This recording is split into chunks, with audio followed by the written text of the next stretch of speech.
అందరికీ నమస్తే. Welcome to TR TV. నేను మీ తిరుపతి. తెలంగాణ రాష్ట్ర ముఖ్యమంత్రి రేవంత్ అన్న ఆదిలాబాద్లో భారీ బహిరంగ సభ పెట్టిండు. ఆ సభలో కొన్ని కొత్త డైలాగులు చెప్పిండు, పాత డైలాగులు కూడా చెప్పిండు. ఇక కొత్త డైలాగులు ఏంటంటే, మా ప్రభుత్వం వచ్చి కేవలం 2 సంవత్సరాలే అవుతుంది, అన్ని పనులు కావాలంటే కావు, కేసీఆర్ మస్తు తప్పు చేసిండు, ఆ అప్పుకు వడ్డీలు కడుతున్నాం, కానీ మేము 6 గ్యారెంటీలు ఇచ్చేసినాం, 420 హామీలు కూడా ఇచ్చేసినాం, మొత్తం ప్రభుత్వం అంతా కూడా అద్భుతంగా పనిచేస్తుంది, రైతులకు రైతు భరోసా ఇచ్చేసినాం, రుణమాఫీ చేసేసినాం, మేము ఆఖరికి ఉద్యోగాలు కూడా ఇచ్చేసినాం, మా ప్రభుత్వం చాలా గొప్పగా పనిచేస్తుంది అని చెప్పి రేవంత్ అన్న మాట్లాడిండు. కేసీఆర్ను ఉద్దేశించి మాట్లాడిండు, కేటీఆర్ను ఉద్దేశించి మాట్లాడిండు, బీఆర్ఎస్ గవర్నమెంట్ను ఉద్దేశించి మాట్లాడిండు. మళ్ళీ కేసీఆర్ని అధికారంలోకి రానియా, 2034 దాకా నేనే ముఖ్యమంత్రి ఉంటా, నేనే అధికారంలో ఉంటా అని చెప్పి రేవంత్ అన్న డైలాగులు కొట్టిండు. గడీల పాలనని రానియా, గడీల పాలన బద్దలు కొట్టా, ఇక నేను చాలా అద్భుతమైనటువంటి పరిపాలన అందిస్తున్నా అని చెప్పి రేవంత్ అన్న తనను తాను తన ప్రభుత్వాన్ని పొగుడుకునేటటువంటి కార్యక్రమం చేసిండు. ఇక బట్టి విక్రమార్క డిప్యూటీ ముఖ్యమంత్రి అన్న కూడా చెప్తున్నాడు, మేము 99% అన్ని గ్యారెంటీలు అమలు చేసేసినాం, అసలు మొత్తం తెలంగాణని ఏక్ నెంబర్ అభివృద్ధి చేస్తామని చెప్పి మన బట్టన్న చెప్తున్నటువంటి మాట. బట్టన్నేమో మొత్తం అభివృద్ధి చేసేసినాం సూపర్ అని చెప్పి అంటున్నాడు. మన రేవంత్ అన్న ఏం చెప్తుండు తెలుసా, పెళ్ళైనటువంటి 3 నెలలకే పిల్లలు పుడతారా? టైం పడుతుంది. కండలున్నా మంచి బలం ఉన్న జింబాడీ అయినా కూడా మినిమం 9 నెలలు 10 నెలలు పడుతుంది, అప్పుడే పిల్లలు పుట్టాలంటే పుడతారా? మా ప్రభుత్వం కూడా వచ్చి 2.5 సంవత్సరాలు అవుతుంది, అప్పుడే అన్నీ అయిపోతాయి అంటున్నాడు. మరి 27 నెలలు అవుతుంది కాంగ్రెస్ అధికారంలోకి వచ్చి, రేవంత్ అన్న ఏమో 3 నెలలకే పిల్లలు పుడతారా, 4 నెలలకే పిల్లలు పుడతారా అంటున్నాడు. మరి 27 నెలలు అవుతుంది కాంగ్రెస్ అధికారంలోకి వచ్చి, ఎంతమంది పిల్లలు పుట్టాలి? రేవంత్ అన్న భాషలోనే మాట్లాడాలంటే అసలు రేవంత్ అన్న ఇలాంటి ఎగ్జాంపుల్ తీసుకోవద్దు. 3 నెలల పిల్లలు పుడతారు, 6 నెలల పిల్లలు పుడతారు, ఇదేం ఎగ్జాంపుల్? ఒక ముఖ్యమంత్రి హోదాలో ఉన్నటువంటి వ్యక్తి ఇదేం భాష, ఇదేం మాట్లాడు? ఎగ్జాంపుల్ తీసుకోవాలంటే మస్తుగా ఉన్నాయి. ఇప్పుడు మనం ఏమంటారు, విత్తనం వేసుడుతో మొలక అప్పుడే వస్తుందా? రాదు కదా, టైం పడుతుంది. ఇట్లా ఈ భాష మాట్లాడితేమో పిల్లవుడితో 3 నెలల పిల్లలు పుడతారా, 6 నెలల పిల్లలు పుడతారా, ఇదేం భాష, ఇదేం ఎగ్జాంపుల్? ఒక ముఖ్యమంత్రి హోదాలో ఉన్న వ్యక్తి ఇదేం చెప్పుడు? ఇంత పచ్చిగా చెప్తారు ఎవరైనా? కానీ మన రేవంత్ అన్నతో ఏదన్నా అవుతుంది. రేవంత్ అన్న ఏం చేస్తారంటే, కేసీఆర్ లెక్క నేను కూడా సామెతలు వేస్తే, కేసీఆర్ లెక్క నేను కూడా మాట్లాడితే, కేసీఆర్ లెక్క నన్ను కూడా చూస్తారు, కేసీఆర్ స్థాయి లెక్క చూస్తారేమో అనుకుంటాడు. కానీ రేవంత్ అన్న ఆయన భాష, ఆయన కథ అంతా డిఫరెన్సియేషన్లు ఉంటుంది. రేవంత్ అన్న ఏమంటున్నాడు, ఆయన వీడియో ఏంటంటే ఫస్ట్ ఇది వినూరి, ఆ తర్వాత అన్ని విషయాలు మనం మాట్లాడుకుందాం. ఫస్టే మన ఛానల్ చూస్తున్న వాళ్ళు దయచేసి సబ్స్క్రైబ్ చేయండి, షేర్ చేయండి, లైక్ చేయండి. మీరు సబ్స్క్రైబ్ చేసుకోవడం ద్వారా నాకు బలం వస్తుంది, ధైర్యం వస్తుంది. నేను ఇంకా ప్రజా సమస్యలపైన గట్టిగా మాట్లాడతా, ప్రభుత్వాన్ని గట్టిగా ప్రశ్నిస్తా. ఒకసారి రేవంత్ అన్న ఏం మాట్లాడిందో ఈ వీడియో విన్నాం, ఆ తర్వాత అన్ని కంటిన్యూషన్ చేద్దాం. షిప్పన్న, పెళ్లి చేసిన కొత్తగా పెళ్ళైనా పిల్లను పిల్లగాడో పుట్టాలంటే 9 నెలలు 10 నెలలు అవుతుంది కదా. కండరాలు తిరిగిన 6 అడుగులు పెళ్లి చేసిన 3 నెలల పిల్లల్ని పుట్టించగలడా? అయితే అదే సాధ్యం. దానికి ఒక ప్రక్రియ, ఒక విధానం ఉన్నది. పెళ్ళైన ఎవరికైనా 9-10 నెలలు పడుతుంది పండంటి పిల్లగాడినో బిడ్డనో చూడాలంటే. అయితే ఇప్పుడు ఏమంటున్నావు అన్న, ఇచ్చిన 6 గ్యారెంటీలు అమలు చేయడానికి 2034 పడుతుందా టైం? ఇంకా 5 సంవత్సరాలు పడుతుందా ఎట్లా? లేకపోతే రైతు బంధు ఇవ్వడానికి, రుణమాఫీ ఇవ్వడానికి, పెన్షన్లు ఇవ్వడానికి, మహిళలకు 2500 ఇవ్వడానికి, 4000 రూపాయల నిరుద్యోగ వృత్తి ఇవ్వడానికి, మండలాలలో ఇంటర్నేషనల్ స్కూల్ కట్టడానికి, రోడ్లు వేయడానికి, స్కూల్ కట్టడానికి, కాలేజ్ కట్టడానికి, గవర్నమెంట్ భవనాలు కట్టడానికి, లేకపోతే నిరుద్యోగులకు ఉద్యోగాలు ఇవ్వడానికి, లేకపోతే జాబ్ నోటిఫికేషన్, జాబ్ క్యాలెండర్లు, లేకపోతే తెలంగాణను అభివృద్ధి చేయడానికి, ఉద్యమకారుల కుటుంబాలకు భూములు ఇవ్వడానికి, డబుల్ బెడ్రూమ్లు ఇవ్వడానికి, ఇవన్నీ టైం పడుతుందా అన్న? ఎట్లా 2034 దాకా టైం పడుతుందా? మరి ఇప్పుడు 2.5 సంవత్సరాలలో మీ ప్రభుత్వం చేసిందేందో చెప్పరాదు. ఇప్పుడు ఏమంటున్నావు, 3 నెలల్లో పిల్లలు పుట్టరు, 9 నెలలు పడుతుంది, 10 నెలలు పడుతుంది అంటున్నావు కదా. మరి 27 నెలలు వచ్చింది నీ ప్రభుత్వానికి, మీరు ఏం చేసిరో చెప్పు. 27 నెలల్లో మీరు చేసిన కథ ఏందో చెప్పు. మరి ఒక స్కూల్ కట్టినావా, కాలేజ్ కట్టినావా, గవర్నమెంట్ బిల్డింగ్ కట్టినావా, ఓ పెద్ద దవాఖానా కట్టినావా? ఆ వరంగల్ దవాఖానా అట్టే పాడైంది, ఏం చేసినావు? కట్టినావా? కట్టలే కదా. మరి అన్నీ చేసేసినామని చెప్తున్నారు ఎందుకు? అన్నీ చేసేసినాం, అద్భుతాలు చేసేసినాం, తెలంగాణలో ఏ సమస్యలు లేవు. మరి యూరియా బత్తాలు లేవు కదా రైతులకు. రైతు భరోసా ఇప్పటిదాకా మొత్తం రాలేదు కదా. ఇంకా 30 లక్షల మందికి రైతు భరోసా కడియేద్దామనే ఆలోచనలో రేవంత్ రెడ్డి ఉన్నాడట. ఇదొక చర్చ కూడా నడుస్తుంది. ఏదో శాటిలైట్ సర్వే చేపిస్తుండట, ఇంకేదో చేపిస్తుండట. ఆ సర్వే తోటి పంట బండి అయినటువంటి ఈ భూములన్నీ కథం చేస్తారట, రేషన్ కార్డు లేని వాళ్ళకి కడియేస్తారట. ఏ రకరకాల పంచాయతీలు నిలబడుతున్నాయి రేవంత్ రెడ్డి ప్రభుత్వంలో. అన్నేమో గిసొంటి ఎగ్జాంపుల్, పిల్లలు పుడతారా, పెళ్లిళ్ళు అయితాయా, గీ ఎగ్జాంపుల్ తీసుకుంటాడు అన్న. ఏం చెప్పాలో అర్థం కాదు. 27 నెలలు అవుతుందన్న కాంగ్రెస్ అధికారంలోకి వచ్చి. మళ్ళీ మీరు ఏమంటారు, ఇప్పుడు ఏమంటుండంటే ఇండైరెక్ట్గా 10 సంవత్సరాలు మాకు అధికారం ఇస్తేనే అన్ని పనులు చేస్తా, లేకపోతే చెయ్య అంటున్నాడు. ఇండైరెక్ట్గా జనాలను బెదిరిస్తుండ అన్నట్టు. 10 సంవత్సరాలు 2034 దాకా ఉంటాడట ముఖ్యమంత్రి. 34 దాకా కాంగ్రెసే ఉంటుందట. అప్పటిదాకా మేమే పని చేస్తాం, మేమే గడీల పాలన రానియ. రేవంత్ అన్న చెప్తున్నటువంటి మాట ఏం చెప్పాలో ఏమోయో నాకైతే ఏం అర్థం కాదు. దాదాపు 27 నెలల పరిపాలన, ఏం చెప్పాలా? 27 నెలల పరిపాలన రేవంత్ అన్న చేసిన కథ ఏందో చెప్పరాదన్న. నువ్వు చేసిన కథ ఏందో ఒకసారి లెక్కలు చెప్పరాదు, తెలుస్తుంది.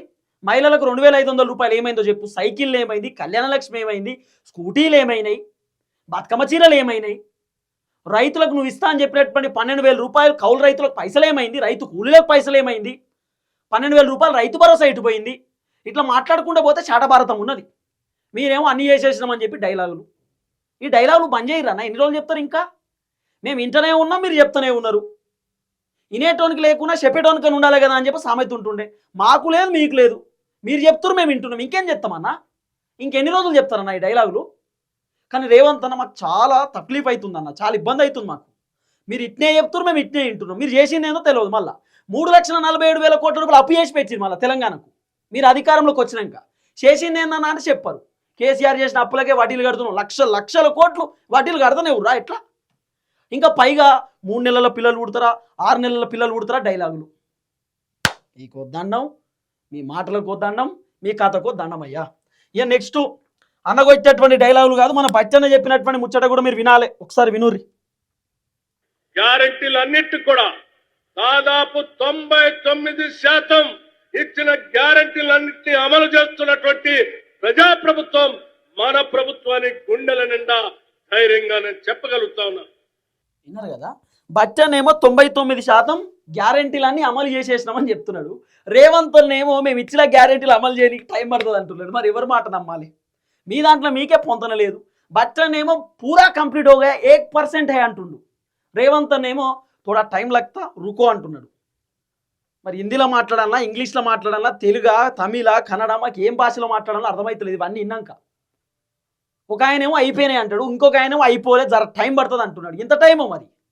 అన్నీ చేయాలంటే 6 గ్యారెంటీలు 2034గా సరిపోదేమో, 2047 దాకా కావాలనేమో మరి మీకు గవర్నమెంట్.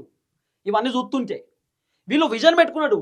ఏది? The vision, Telangana vision 2047. Revanth అన్న పెట్టుకున్న విజన్, పెద్ద విజన్. ఇప్పుడు రేవంత్ అన్న ఏమంటాడు? సరే వీడియోలోనే మనం మాట్లాడుకుందాం కానీ, డిస్కస్ చేసుకుందాం కానీ. ఇంకున్నాయి ఆగుర్రి, కుప్పలు ఉన్నాయి, ఒక్కొక్కటి బయటికి తీస్తా. జర చూడు ఈ వీడియో.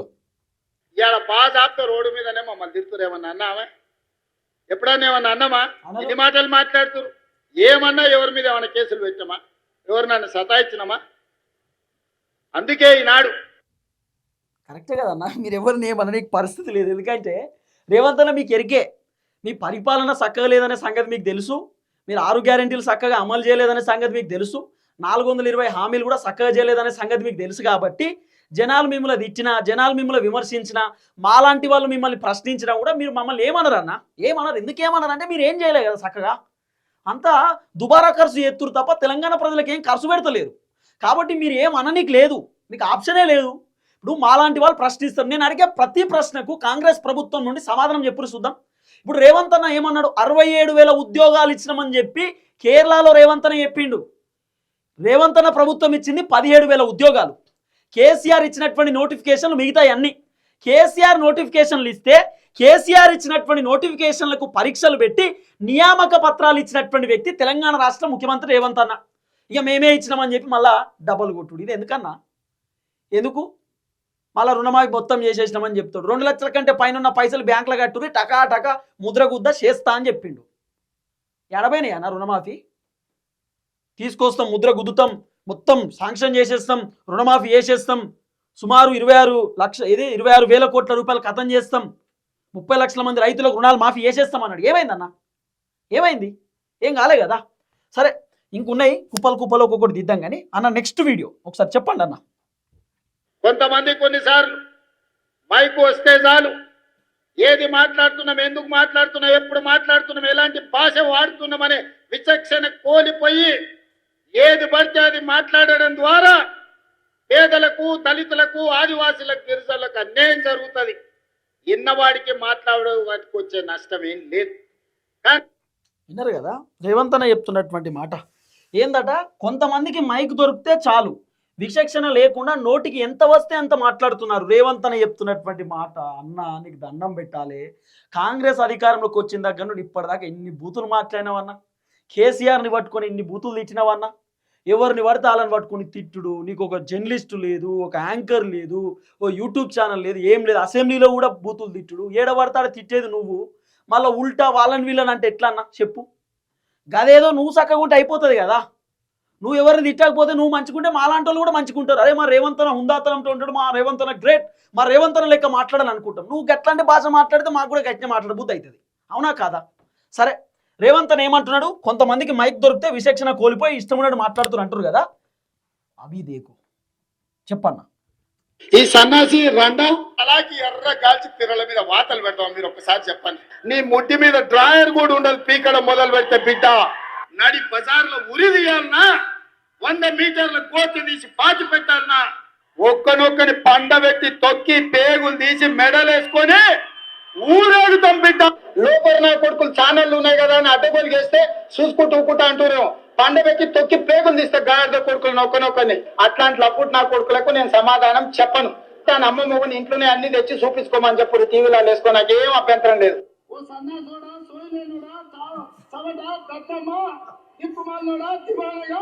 నెత్తి మీద కాలు పెట్టి తొక్కకపోతే గుండు కొట్టించుకుంటే అట్లనే నా కొడుకల్లారా రాండి. అట్లనే తెలంగాణ ప్రజలు అడవి పందుల్ని అయ్యో అరే సన్నాసుడా కార్యకర్తలు వాళ్ళని పట్టుకొని వేప చెట్టు కట్టేసి లాగుల తొండలు ఇచ్చి కొడతారని చెప్పి బోర్ల పక్కల పండబెట్టి తొక్కుతాం. అన్నయ్య ఇవి ఎట్లన్నా, ఇవి ఏమంటారు మరి, ఇవి నీతులా లేకపోతే గొప్పలా, లేకపోతే నీతి సూక్తులా, అంటే అదేనా నీతి సూక్తులా ఏమంటారు అన్న? అంటే అద్భుతమైన మాటలు ఇవి తాజా బూతులు. రేవంత్ అన్న తాజా బూతులు ఇవన్నీ. అన్న ఏమంటాడు, కొంతమందికి మైక్ దొరికితే ఇష్టం ఉన్నట్టు మాట్లాడుతుర్రు, ఇష్టం ఉన్నట్టు చేస్తుర్రు. అంటే అలా నీకు మైక్ దొరకకూడదోడే ఒకటే తంపుడు, పొట్టు వాళ్ళని వీళ్ళని తిట్టుడు, ఇష్టం ఉన్నట్టు మాట్లాడు. ఇది నువ్వు చేసే పని అన్న. నువ్వు మందిని అంటే ఎట్లా? నువ్వు స్టార్ట్ చేసినాకనే కేటీఆర్ హరీష్ రావు స్టార్ట్ చేసిరు, నువ్వు స్టార్ట్ చేసినాకనే వీళ్ళు స్టార్ట్ చేసిరు. ఉత్తా కాదు, ఫస్ట్ తిట్టుడు స్టార్ట్ చేసిందే రేవంత్ అన్న. అధికారంలోకి వచ్చిన తర్వాత కూడా ముఖ్యమంత్రిని మర్చిపోయి ఒక ప్రతిపక్ష పార్టీ లీడర్ లెక్కన వ్యవహరించిండు. అందరికి అదే స్టార్ట్ చేసిరు. ఇక రేవంత్ రెడ్డి ఏ భాషలో మాట్లాడతారో రేవంత్ రెడ్డికి కూడా అదే భాషలో కౌంటర్ ఇవ్వాలి, లేకపోతే రేవంత్ అన్న వినడు. అందుకే కేటీఆర్ అదే భాషలో కౌంటర్ ఇచ్చిండు. ఏం చెప్పాలో నాకేం అర్థం కాదు. నాకు చాలా ఇష్టమైన వ్యక్తి అబ్బా రేవంత్ అన్న. మీరు ఎవ్వరు ఏమన్నా అనుకోరు, నాకు అవసరం లేదు.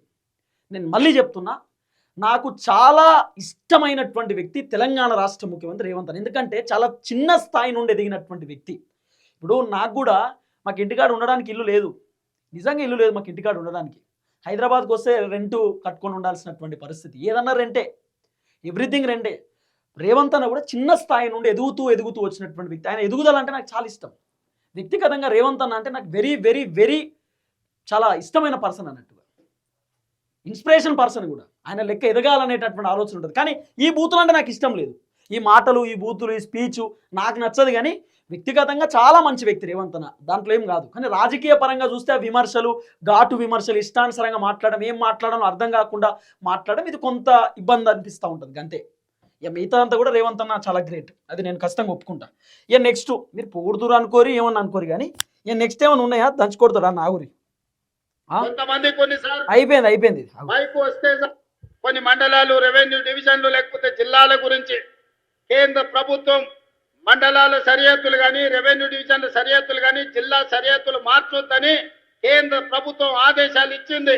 2027 మార్చి 31 వరకు జిల్లా, మండల, రెవెన్యూ సరిహద్దులు మార్చడానికి అవకాశం లేదు.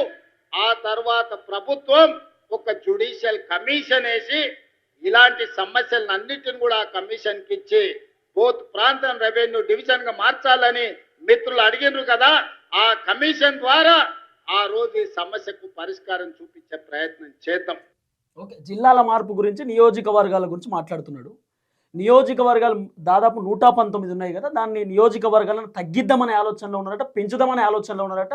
33 జిల్లాలు ఉన్నాయి కదా, అంటే నియోజకవర్గాలను పెంచుతారట, జిల్లాలను తగ్గిస్తారట. ఇప్పుడు గతంలో ఉమ్మడి 10 జిల్లాలే ఉంటుండే, కానీ కేసీఆర్ వచ్చినాక 33 జిల్లాలు పెట్టిండు. కేసీఆర్ వచ్చి మంచి పని చేసిండు. 33 జిల్లాలు పెట్టడం ద్వారా ఏమైందంటే, ఇప్పుడు మాది జయశంకర్ భూపాలపల్లి ఉన్నది, భూపాలపల్లి నియోజకవర్గం ఉంటే మేము కలెక్టర్ ఆఫీస్ పోవాలంటే వరంగల్ పోవాలి మళ్ళా. కానీ ఇప్పుడు మాకు భూపాలపల్లి కలెక్టర్ ఆఫీస్ పోతాం, మా ఊరు పక్కనే ఉంటుంది, మేము పోతాం భూపాలపల్లికి, మాకు ఏమైనా సమస్యలు ఉంటే కలెక్టర్ సార్తో చెప్పుకుంటాం. కానీ ఒకప్పుడు పరిస్థితి ఘోరంగా ఉంటుండే. ఇప్పుడు 33 జిల్లాలు రావడం ద్వారా చాలా దగ్గర అయిపోయినాయి అన్నీ. కానీ ఇప్పుడు మళ్ళీ 10 జిల్లాలు 15 జిల్లాలు అలా అనుకో మళ్ళీ ఎన్నో తిరగాలి. కాబట్టి జిల్లాలు మార్పులు ఉండబోతుంది అనేది వినబడుతున్నటువంటి ఒక చర్చ.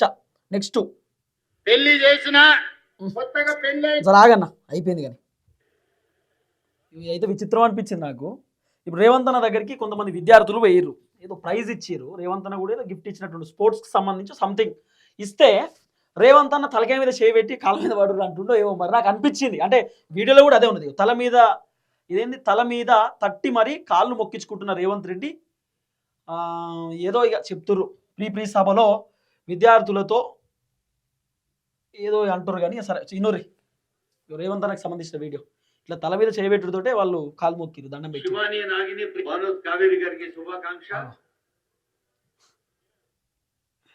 ఏందో నాకేం అర్థం కాదు. మరి ఇట్లా కాలు మొక్కమన్నాడా లేకపోతే వాళ్ళే గౌరవంతో కాలు మొక్కిరు ఏమో అర్థం కాలే. కానీ సరే ఇవి కూడా మనం ట్రోల్ చేయొద్దు, కరెక్ట్ కాదు. శివాని నాగిని భానోత్ కావేరి గారికి శుభాకాంక్ష. సరే వాట్ ఈస్ వాట్. కానీ ఇలాంటివి చేయకూడదులే, ఇలాంటివి మరీ ట్రోల్ చేయడం ఇది కూడా ఏం కరెక్ట్ కాదు. కానీ సరే గౌరవం ఉంటే మర్యాద ఉంటేనో పెద్ద మనిషి కాబట్టి ఆశీర్వాదం తీసుకోవడమో థ్యాంక్ యూ చెప్పడమో గౌరవం కదా, దాంట్లో ఏముంది, దాంట్లో ట్రోల్ చేయడానికి ఏముంది. ఇక నెక్స్ట్ ఇంకో వీడియో చూడు. ఎప్పుడన్నా ఏమన్నా అన్నమా? ఎన్ని మాటలు మాట్లాడుతున్నారు? ఏమన్నా ఎవరి మీద ఏమన్నా కేసులు పెట్టామా? ఎవరు నన్ను సతాయించినమా? అందుకే ఈనాడు తెలంగాణ ప్రజలు స్వేచ్ఛగా బతుకుతున్నారు. మళ్ళీ నిర్బంధాలు కావాలి, మళ్ళీ గడీల పాలన కావాలని ఎవరని కోరుకుంటారా?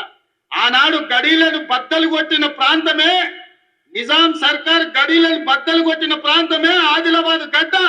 ఆ బిడ్డలే రామ్జీ గోండు కొమరం భీముడు. గడీలను బద్దలు కొట్టిన ఈ ప్రాంతం నుంచి నేను చెప్తున్నా, మళ్ళీ గడీల పాలన రానివ్వము, మళ్ళీ రాక్షసులను మమ్మల్ని పాలించే పదవులు అందిస్తాము, తెలంగాణ రాష్ట్రాన్ని అభివృద్ధి పదం వైపు నడిపిస్తాము. ఖచ్చితంగా 2034 వరకు ఈ ప్రభుత్వం కొనసాగుతుంది. మా ఆడబిడ్డల ఆశీర్వాదం ఉంటుంది, మా సోదరుల సహకారం ఉంటుంది. మళ్ళీ వస్తా జూన్ 2 లోపల ఆదిలాబాద్ కు చెప్పిన వాటిల్లో చాలా వరకు మళ్ళీ మంజూరు చేసి తీసుకొచ్చి మీ పనులు ప్రారంభించే కార్యక్రమం చేస్తా. మళ్ళీ వచ్చే కార్యక్రమంలో ఇదే ఉత్సాహంతో ఇదే అభిమానంతో మనందరం కలిసికట్టుగా పనిచేద్దామని తెలియజేస్తూ మీ అందరి దగ్గర సెలవు తీసుకుంటున్న ధన్యవాదాలు. అన్న మాట్లాడుతుంటే గడీలను బద్దలు కొడతా, గడీలను రానియ అంటే సాధారణంగా అక్కడ ఉన్నటువంటి కార్యకర్తలు సౌండ్స్ ఇస్తారు, అంటే ఊ ఈ అని సౌండ్స్ వస్తాయి కదా. అంటే నార్మల్గా ఒక పొలిటికల్ లీడర్ మాట్లాడుతున్నప్పుడు కార్యకర్తలు కూడా ఉత్సాహంతో ఉంటారు. అది కూడా కేసీఆర్ టాపిక్ వచ్చినప్పుడు చాలామంది కార్యకర్తలు ఎక్కువగా అరుస్తూ ఉంటారు. అంటే కేసీఆర్ గడీల పాలనను బద్దలు కొట్టినాం, గడీల పాలనను రానియం, మళ్ళీ మేమే అధికారంలోకి వస్తామని చెప్పి రేవంత్ అన్న చెప్తున్నప్పుడు పబ్లిక్ రియాక్షన్ ఉంటుంది చూసిరా, రియాక్షన్ కూడా లేదు. అసలు పబ్లిక్ ఏం మాట్లాడతలేరు, పబ్లిక్ అసలు మూడే లేదు, రేవంత్ అని చెప్పినటువంటి మాట వినాలనే మూడు లేదు పబ్లిక్కి. లేకపోతే పబ్లిక్ ఎంత అరుస్తారు. అదే కేసీఆర్ ఒక్క మాట మాట్లాడినా ఊ ఊ అని చెప్పి అరుస్తూ ఉంటారు. ఎందుకు? కేసీఆర్ మాట్లాడే మాటలన్నీ కూడా లాజిక్తో ఉంటాయి, మంచిగా అనిపిస్తాయి కేసీఆర్ మాటలు. అంటే కేసీఆర్ ఇచ్చే స్పీచ్ కూడా చాలా అద్భుతంగా ఉంటుంది అన్నట్టు.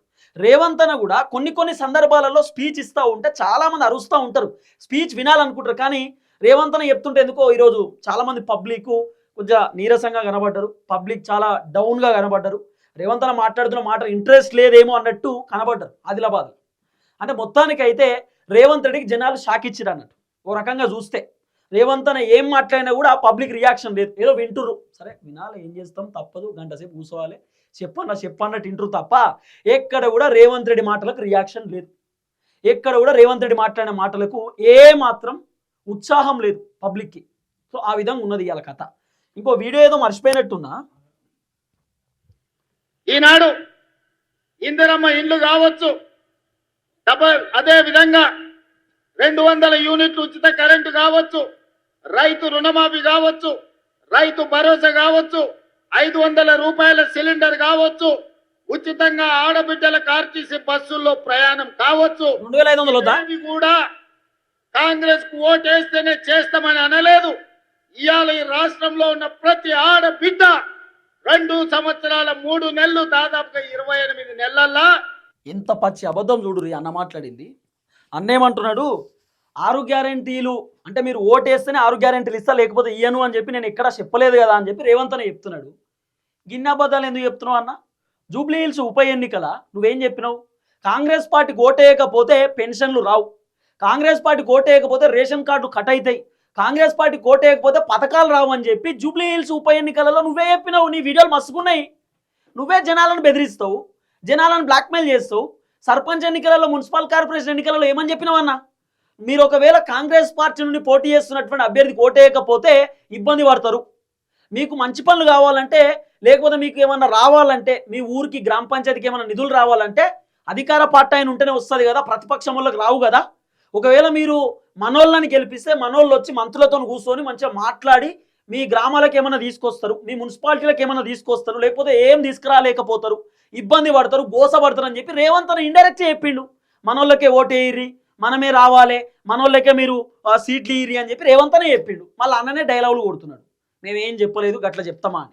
ఇప్పుడు అన్న ఏమన్నాడు, 2-3 చెప్పిండు. గ్యాస్ సిలిండరు, 200 యూనిట్ల కరెంట్ ఇచ్చేటి చెప్తున్నాడు తప్ప తులం బంగారం చెప్తలేడు, 4000 రూపాయల పెన్షన్ చెప్తలేడు, నిరుద్యోగ భృతి చెప్తలేడు. ఇవన్నీ ఎందుకు చెప్తలేవు అన్న? కళ్యాణ లక్ష్మి చెప్తలేవు, 2500 రూపాయలు చెప్తలేవు. ఇవన్నీ ఎందుకు చెప్తలేవు? ఎక్కువ పైసలు అవుతాయనా? ఎక్కువ పైసలు అవి చెప్పాడు, చేసేటి 2-3 మాత్రమే చెప్తాడు అంతే. ఇది రేవంత్ అన్నకి సంబంధించినటువంటి ఫుల్ స్పీచ్. రేవంత్ అని అదరగొచ్చిండు స్పీచ్. నేను ఇంతకుముందు మాట్లాడేటప్పుడు మాకు కూడా ఇల్లు లేదు, చాలా పేదరికం అని ఎందుకన్నా అంటే, పేదరిక కుటుంబం నుండి చిన్నగా ఒక్కొక్క మెట్టు ఎదుగుతూ మీ ముందుకు వచ్చి నిజాలు వాస్తవాలను మీకు చెప్తా ఉన్నా. చాలా చిన్న కుటుంబం మనది, ఉండడానికి ఇల్లు కూడా లేదు మాకు. చాలా సఫర్ అవుతూ ఇబ్బంది పడుతూ ఇక్కడ దాకా వచ్చిన. రేవంత్ అన్న కూడా అంతే, చాలా కష్టపడుతూ అన్న ఎదిగిండు. అందుకే అన్నని నేను చూసి చాలా నేర్చుకుంటా, నేను ఇన్స్పిరేషన్గా ఫీల్ అవుతా రేవంత్ అన్న. కానీ అన్న మాట్లాడుతున్నటువంటి మాటలు అంటే రేవంత్ అన్నకు ముఖ్యమంత్రి అనేటటువంటి పదవి సెట్ కాలేదేమో అనిపిస్తుంది అప్పుడప్పుడు. అన్న పీసీసీ ఉన్నప్పుడు సూపర్, పీసీసీ అధ్యక్ష పదవిలో ఉన్నప్పుడు రేవంత్ అన్న అద్భుతమైనటువంటి మాటలు మాట్లాడుతుండే. రేవంత్ అన్న ఒక మాస్ లీడర్, మాస్ ఫాలోయింగ్ ఉంటుంది రేవంత్ అన్నకి. నేను కూడా one of the fan Revanth అన్నకు. కాకపోతే ఈ మధ్య కాలంలో అన్న మాట్లాడుతున్నటువంటి మాటలు ఎందుకో చాలా ఇబ్బంది అనిపించి, ఎందుకో ఇట్లా మాట్లాడితే కరెక్ట్ కాదు కదా అన్న, రకరకాల మాట్లాడుతుండేందని అనిపిస్తూ ఉంటుంది అంతే. సరే, ఒక ఫ్యాన్ కాబట్టి నేను, నా బాధ నాకు ఉంటుంది కానీ, సరే మీరు ఏమన్నా అనుకోర్రి. సో ఇది రేవంత్ అన్నకి సంబంధించినటువంటి స్పీచ్. చూద్దాం ఏం జరగబోతుంది. నేను కూడా చెప్పిన, అది కూడా అయిపోయినా, ఇవన్నీ కూడా వినిపించిన మీకు మ్యాక్సిమం అన్న మాట్లాడినటువంటి మాటలు. వాళ్ళు ఒకటే చెప్తారు, అన్ని అద్భుతాలు చేసినాం, సూపర్, భూకంపం బదలు కొట్టేసినాం, తెలంగాణ మొత్తం డెవలప్మెంట్ అయిపోయింది, అభివృద్ధి చేసేసినాం అని చెప్పి అన్న డైలాగులు కొడతా ఉన్నాడు. చూద్దాం ఏం జరగబోతుంది. అందరికీ నమస్తే, థ్యాంక్ యూ సో మచ్. జై తెలంగాణ.